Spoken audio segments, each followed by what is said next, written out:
Desde menininho, eu comecei a tocar violão com 6 anos. Então, o violão era maior do que eu.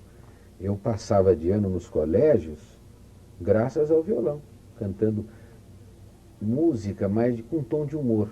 E desde garotinho eu gostava muito de humor. Meu pai tinha muito senso de humor, me mostrava aquele almanaque do Barão de Itararé, né, que eu gostava muito. Li o Milor Fernandes no Pif Paf.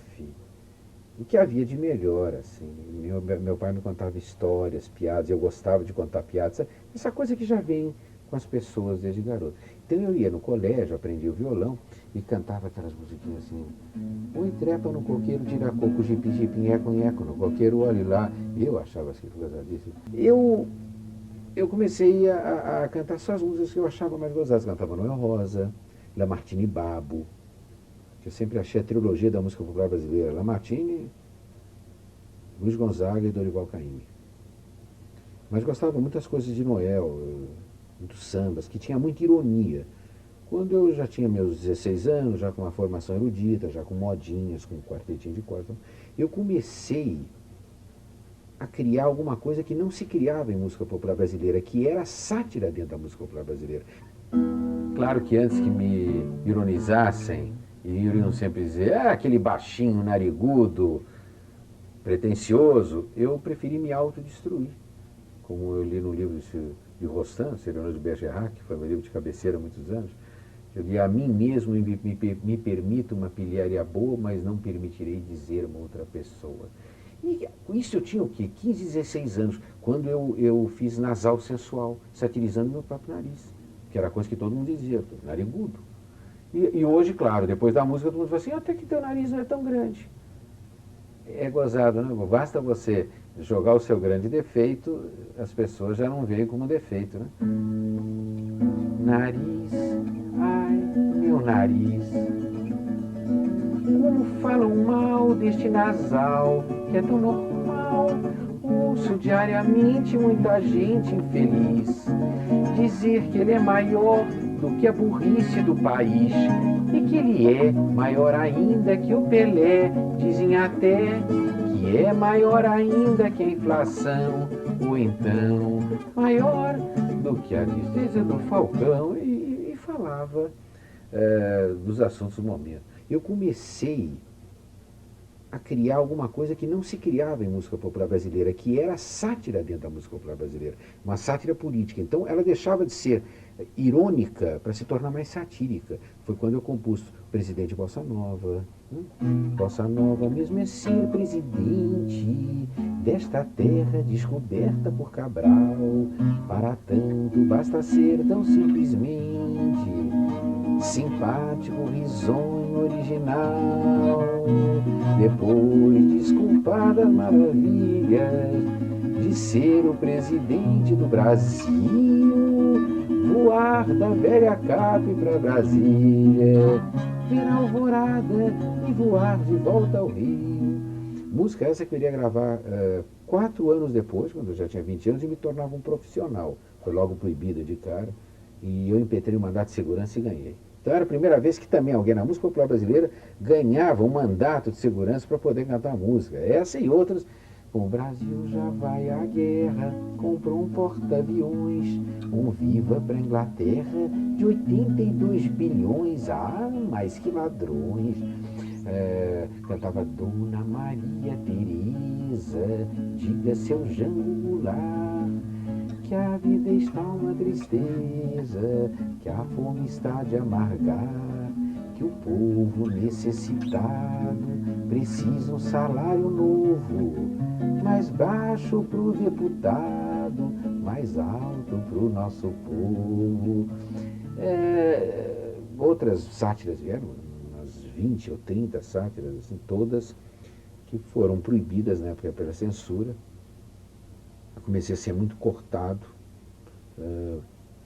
pela pior censura que existe, que não é nem aquela que a gente pensa que fosse a militar, nem aquela moral, nem a censura que vinha dos poderes econômicos. A pior censura de todas é a censura dos próprios meios de comunicação. Então eu saí do Brasil em 63 porque todos tinham medo de me contratar. como hoje acontece. Muita gente diz, não, Juca não, porque ele vai falar de um político e a gente deve favor a esse político. Então começa a vir a chamada censura de baixo para cima. E mesmo durante a Revolução, muitos artistas, talvez mais medrosos ou sem a coragem, eles acusam a Revolução de ter bloqueado uma arte, mas nada bloqueia um artista, porque a única coisa que você tem livre na vida é o pensamento. Isso ninguém me rouba. Eu sempre enfrentei muito bem tudo isso, mas eu sempre fui boicotado, tanto que há 11 anos não toco músicas minhas nos rádios. Não que eu deixei de fazer a sátira, porque eu fiz sátira a cada um desses presidentes, mas eu limitei minha arte no teatro. E para trabalhar no teatro e vender, o que eu fiz? Eu comecei a produzir um show. Eu mesmo contava as piadas que eu já contava de garoto, dizem que eu contava bem, mas comecei a dar time na piada, comecei a correr. Aprendi na Itália, quando eu morei na Itália, a fazer um show de 1 hora e 15, e criei um estilo novo dentro do que se fazia no Brasil. O chansonnier, o cantautor italiano. Então eu cantava a minha música e antes eu contava uma história. O garotinho falou para mim, você tem um desses daqui? Disse a menininha, falou, não, mas mamãe disse que tendo um desses eu posso ter desses quanto eu quiser. E naquele tempo o pessoal ria porque achava as coisas, qualquer coisa um pouquinho mais sexual era imoral, não é? Falar em virgindade, que eu fui o primeiro a falar, era um escândalo. Aí eu comecei a forçar o show, comecei a melhorar, comecei a criar meu tempo e criei realmente um estilo de show que eu não posso dizer que seja melhor ou pior do outro, é diferente. Tanto que eu fui o primeiro a gravar 2 discos que marcaram as melhores piadas de uma época. Então, quando se fala em humor, muita gente pensa em mim, não porque eu seja melhor que os outros, porque eu fui o primeiro. A história hoje, quando se pensa em programa infantil, se pensa na Xuxa, porque ela realmente foi a primeira. Ser o primeiro em algumas coisas é muito bom. Muita gente acha que ser o primeiro com uma mulher seja melhor, eu não acredito. Eu acho que, pelo contrário, aí já não é tão bom. Aí eu comecei a cantar mais as sátiras políticas no teatro, como eu faço hoje. E sempre acompanhado do humor. Claro que começam a me chamar de humorista, que eu odeio, porque eu não me sinto realmente um humorista, eu me sinto talvez um conta histórias ou um canta histórias dentro da música, e eu uso muito humor na música. Fiz uma vez uma música, o homem de 20 anos, o homem de 20 anos é o vigor de uma trombeta, sopro forte e tão seguro, é como uma clarineta de toque potente e duro. Aos 30 ele é um violino, aos 30 ele é um violino, às vezes de sons corruptos, às vezes notas sonoras, afina em 5 minutos e toca mais de 6 horas. Aos 40 ele é uma harpa, aos 40 ele é uma harpa, fermatas, longas demoras, são seus notáveis tributos, afina mais de 6 horas, toca só 5 minutos.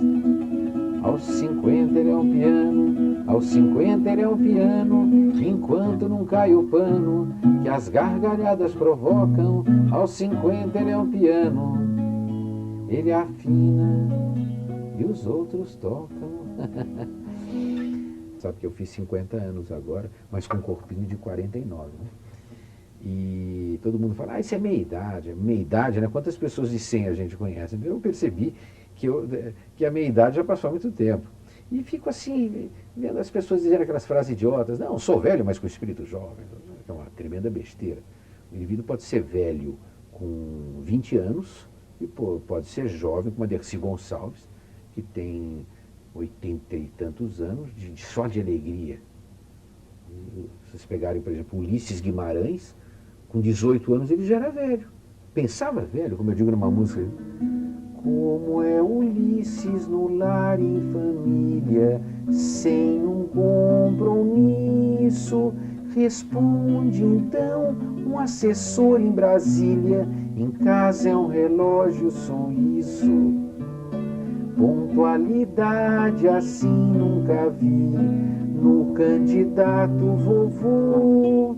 Às 7 em ponto faz xixi, às 8 faz cocô, e às 9 de pijama acorda e levanta da cama.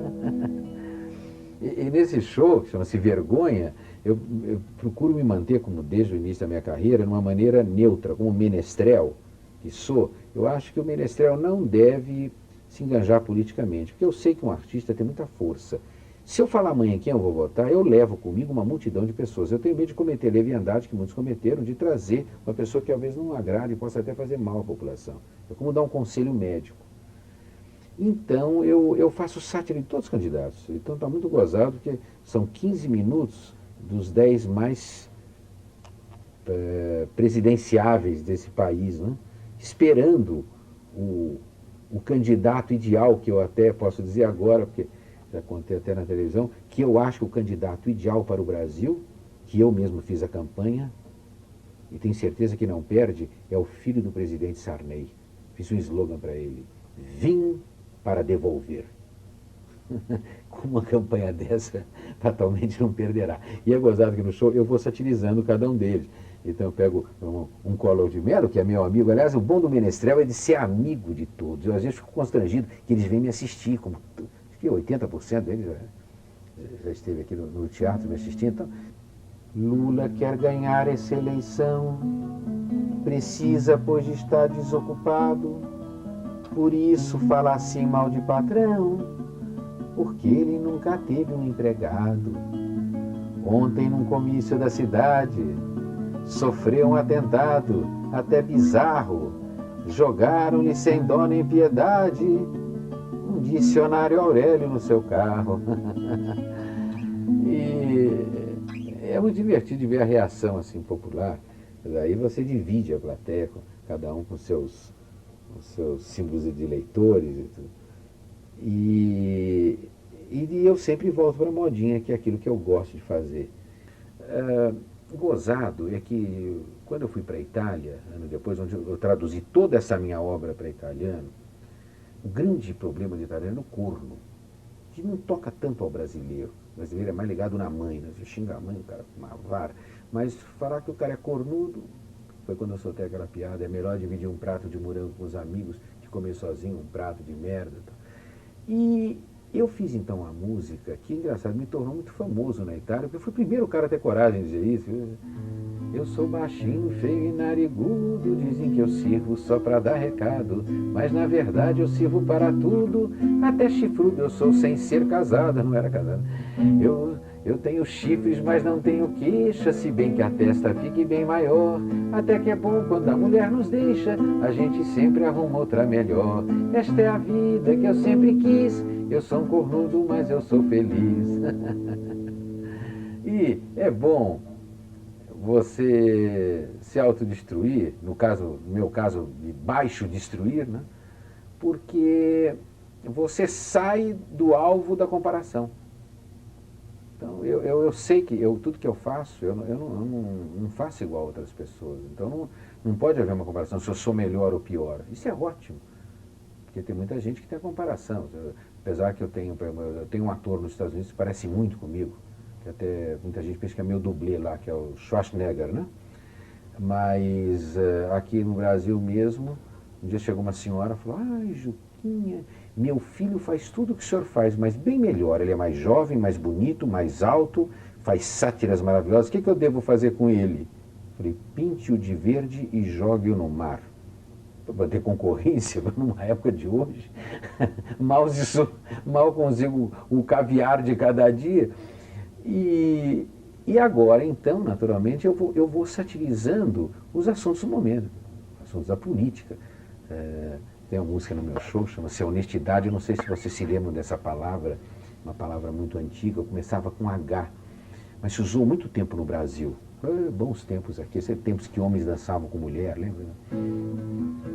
A honestidade há muito já sumiu, as consequências vêm sempre depois, por isso todo dia pra alegria do Brasil morre um ladrão e nascem dois. Dizem, né, que está sendo o melhor espetáculo meu. Mas é gozado, é aí que é estranho. A mais aplaudida música do show não é uma sátira, e sim uma modinha.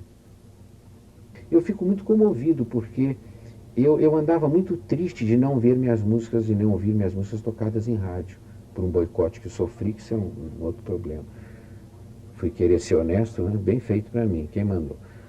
Aí eu fiz então essa modinha, apesar que tem um certo assim, um tom de humor sarcástico, né? Satirizando talvez o homem ridículo, esse homem de 50 anos que põe a faixinha na testa e sai correndo se sentindo um garotão, e com isso ele achando que ele conquista a mulher jovem, como uma mulher jovem fazendo ginástica o dia inteiro, como no Rio de Janeiro, que só se pensa nisso e depois acaba ficando com a bunda igual da Jane Fonda. Não é isso que fará uma pessoa gostar da outra. Eu acho que uma pessoa gosta, não é pela ruga menos que tenha no rosto, ou uma dureza maior na sua bunda. Eu acho que faz gostar, é um conjunto de emoções que criam tesão. Até recentemente a revista Manchete perguntou sobre a mulher, né? Qual a parte mais sensual da mulher. Eu disse que a mulher, antigamente, eram as pernas que mal se entreabriam. Passou depois a ser a bunda, que ficou uma instituição nacional até hoje. O seio está sendo descoberto pelo homem brasileiro, talvez pelo fracasso sexual dele, então ele volta ao instinto maternal e começa a gostar dos seios. Mas eu continuo achando que no dia que o homem descobrir as duas bolas mais sensuais da mulher, que são do cérebro e do cerebelo, ele aí vai descobrir a parte mais sensual da mulher. É a única parte que esquentada não esfria mais. Então, talvez por ter feito esses meus 50 anos, que eu fiz essa modinha chamada Sentir-se Jovem, né?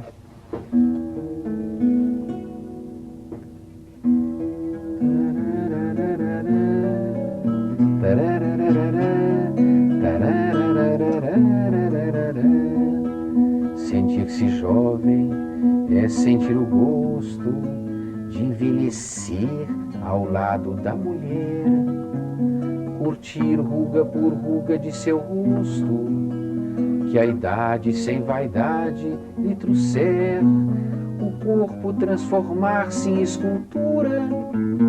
O tempo apaixonado é um escultor, e a fêmea oculta na mulher madura explode em sensuais formas de amor.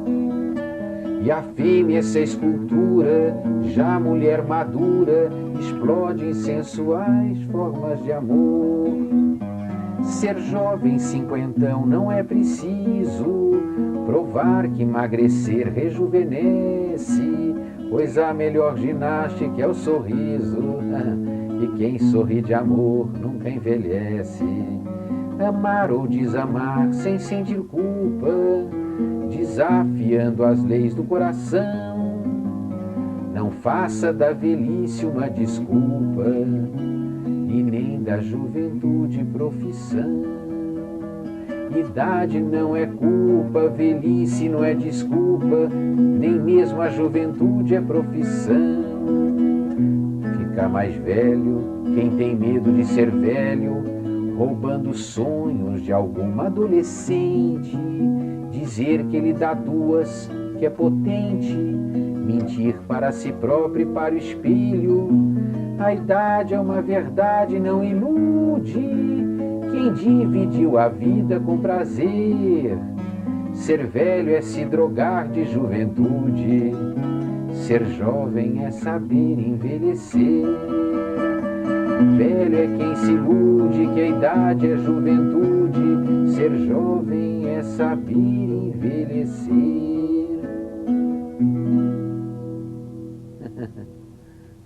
E no meu show eu termino com uma música chamada Vergonha, inclusive, é uma música que é bem forte, eu não posso cantar em televisão, onde eu decanto assim, que é a grande vergonha nacional. E canto às vezes umas modinhas de amor, como a Cúmplice que eu fiz para Yara, que aí é o meu lado que eu gosto mais. E eu acho que minha vida se dividiu assim em duas partes, antes e depois de Yara. Antes de Yara eu era aquele machão, né? Aquele idiota machista brasileiro, aquele que fala assim, eu dou 5 sem pôr, as conversas de macho brasileiro.